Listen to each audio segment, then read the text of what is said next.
قربان د جانان وطنا وطنا وطنا. سلامونه ګرانو کتونکو، هیله لرم چې تاسو به ټول روغ جوړ او خوشحاله یاست. زه ستاسو کوربه اعظم خان مندوخیل، تاسو ګورئ وطن چینل. زما پر څنګ باندې د پښتو سنګینګ سره ریلیټډ یو فنکار ناست دی. د دې فنکار نوم دی سلمان ګلزار صاحب. د سلمان ګلزار صاحب پر ژوند او پر فن تفصیلي مرکه کول غواړو. تر ټولو له مخه زه په خپل پروګرام کې سلمان ګلزار صاحب ته ښه راغلاست وایم. السلام علیکم. ستړی مشه.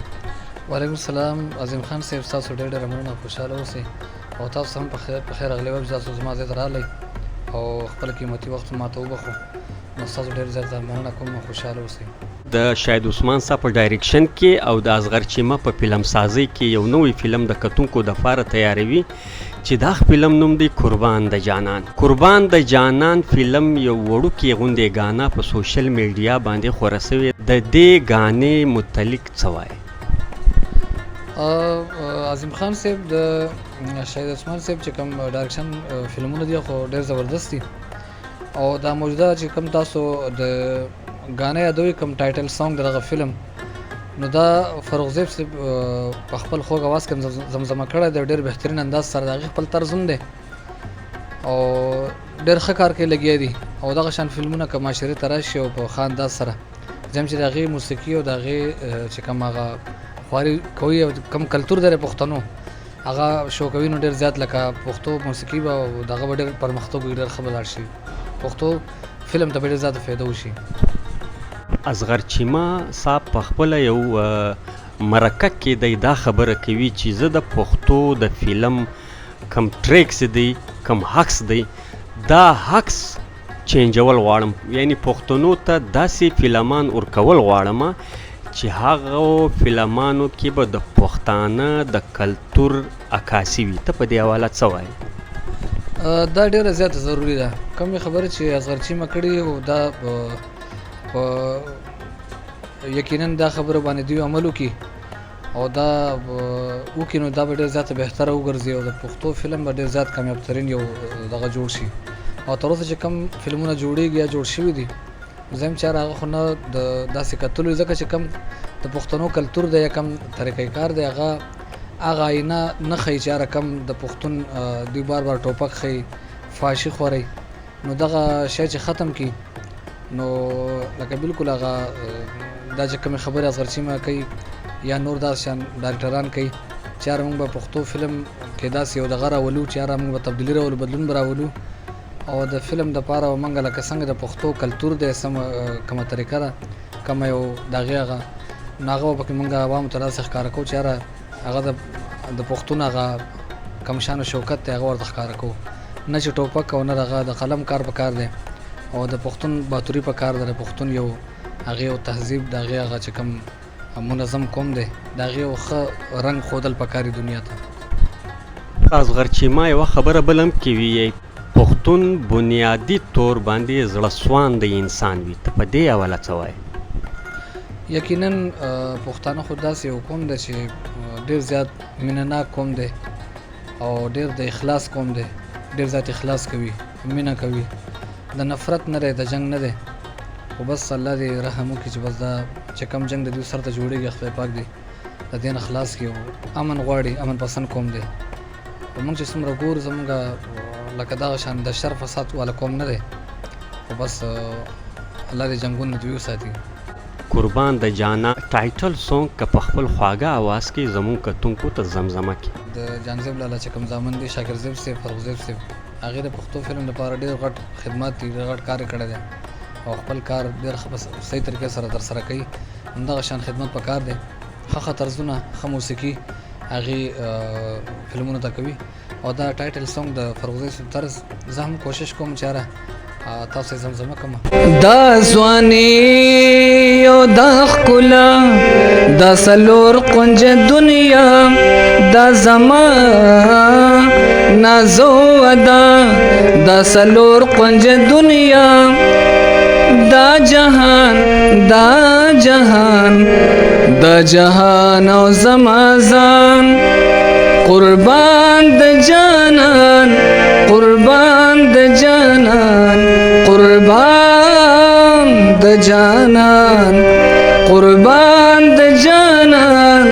قربان د جانان قربان د جانان قربان د جانان. څومره شاګردان د دې تر اوسه پورې او په هغو شاګردانو کې داسې شاګرد چې په دې موسیقۍ په دنیا کې نوم ګټلی وي؟ زما خو شاګردان فی الحال ما د هارمونیم لرنینګ یو طریقه روانه کړې ده، تقریبا د کال یو نیم کال کېږي. د یوټیوب باندې زما چینل دی او ډېر ښه روان دی. دا یو خدمت ما شروع کړی د خپلې ژبې د خپلې پښتو ژبې خدمت کومه بغیر څه لالچه بغیر څه غرضه، چې هر رقم ځوانان زمونږ شوق ساتي چې هغه په ښه اسانه باندې زده کړه وکړي. ځکه چې د پښتو چینل تر اوسه پورې ما په ونه کتلو ښه استادان یو، خو هغې دا شوق نه دی کړی، دا خپل فن لکه چاته دخ کړی نه دی. زموږ کوشش دا دی چې هره د خپلو کتونکو دپاره یو خدمت وکړو د خپلې ژبې. نو زما دغه شان شاګردان هم ډېر زیات دي او په بهر ملکونو کې هم ډېر زیات شاګردان لکه دوبۍ کې دي، سعودي عرب کې دي، بیلجیم کې دي او جرمني کې دي، رشیا کې دي، په امریکا کې دي. هغې ته آنلاین زه زده کړه ورکوم او نور څه شاګردان دلته راځي او شاګردان مې ښه شاګردان شته د قندهار دي، د کویټې دي. نو ښه خپل کار کوي، ډېر بهترین طریقې سره هغې خپل هغه فن کوي. آنلاین موسیقي په یوټیوب چینل کې، په فیسبوک کې کوي، ټویټر یې کوي، دا تفصیلات هم لږ له موږ سره بیان کړئ. عظیم خان صاحب زمونږ خو یوټیوب چینل هم دی، فیسبوک پیج هم شته. دا یو طریقه م روانه کړې ده چې هر د خپل ورونو لپاره د اسانۍ او ډېر زیات خلک مطمئن دي، ډېر زیات خوشحاله هم ته ډېر ښه رسپونس راځي. ما دا مخکې خبره وکړه چې پښتانه ډېر زیات د مینې قوم دی، موسیقۍ ته ډېر ښه په دروند نظر باندې ګوري او موږ ته ډېر ښه رسپونس راځي. نو ما پکې ډېر ښه شاګردان دي او په لږ وخت کې هغې د موسیقۍ ډېره ښه طریقې سره زده کړه وکړه او کسان لګیا دي. نو ډېر زیات مطمئن وو او انشاءالله مزید نور د خیره سره. د چینل نوم دی زما آواز زما غزل او زما آواز زما غزل. زما آواز زما غزل دا زموږ د چینل نوم دی. نور هم کوشش زموږ انشاءالله جاري دی چې هر خپلو کتونکو ته ښه کار وکړو، ښه خدمت د خپلې ژبې وکړو. سلمان ګلزار وروره، تا به په خپل خواږه اواز کې پښتنو ته ډېرې د خوند سندرې ویلې وي. داسې سندره چې ستا هم خوښه وي او د پښتنو هم خوښه وي. ضرور د خیره سره. زه یو غزل دی زه اکثر چې کوم کنسرت ته لاړ شم هلته هم وایم او دلته هم خپله زه خواهش لرم کله نه کله ځان یې زمزمه کوم. خپلوان چې سړی مرې راځي کوم دی چې راځي دورې مې په زړګي راځي کوم دی چې راځي دورې مې په زړګي راځي کوم دی چې راځي.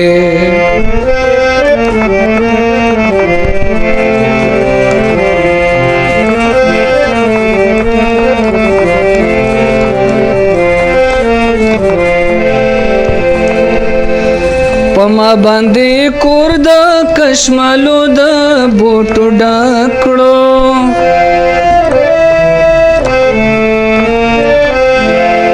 پما باندې کور د کشمالو د بوټو ډکړو ویل دیلا خاپیری رازی کوم دې چې رازی ویل دیلا خاپیری رازی کوم دې چې رازی دورې مې پزړګي رازی کوم دې چې رازی دورې مې پزړګي رازی کوم دې چې رازی.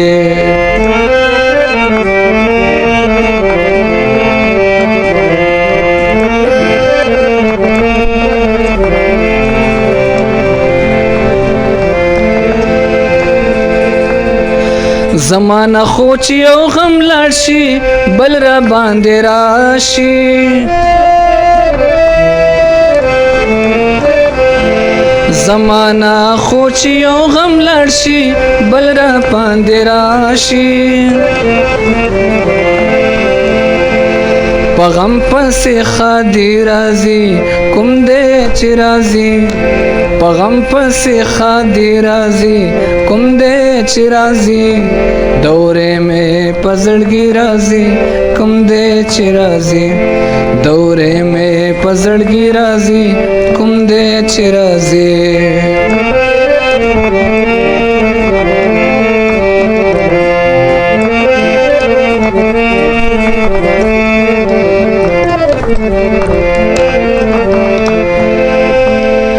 रे बार में हर ورځ په دې خبره د لاسا کړې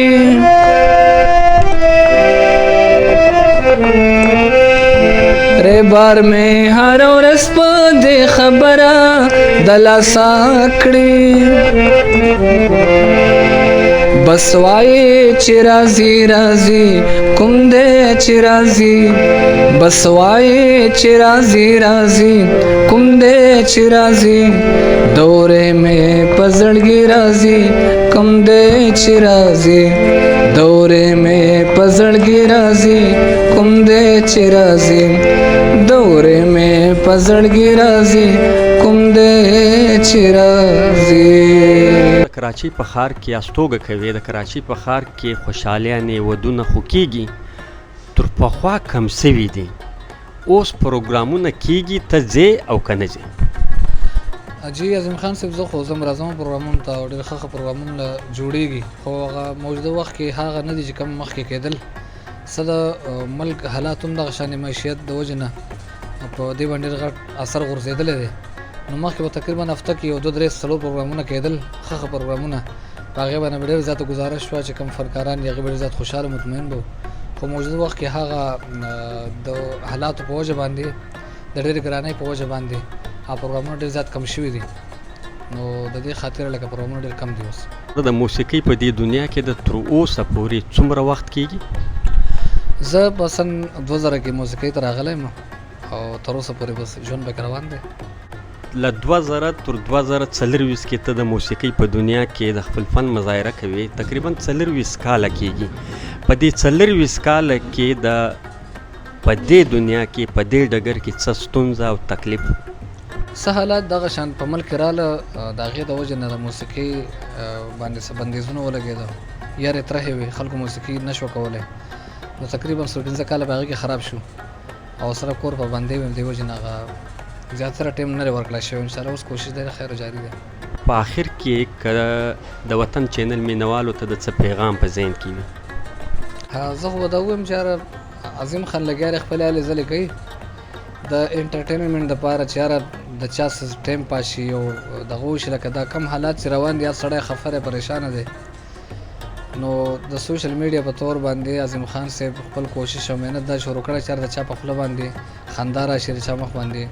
لکه ښکلا ښکاره شي ډېره مننه کور د ودانست ګرانو کتونکو دا و د پښتو یو نامتو سندرغاړي سلمان ګلزار صاحب چې د ده پر ژوند او پر فن او له دې سره سره د شوبیز په حواله خصوصي انټرویو وسوه تر بل خوندور پروګرام پورې مو پر لوی بادار سپارلي یاسته د خدای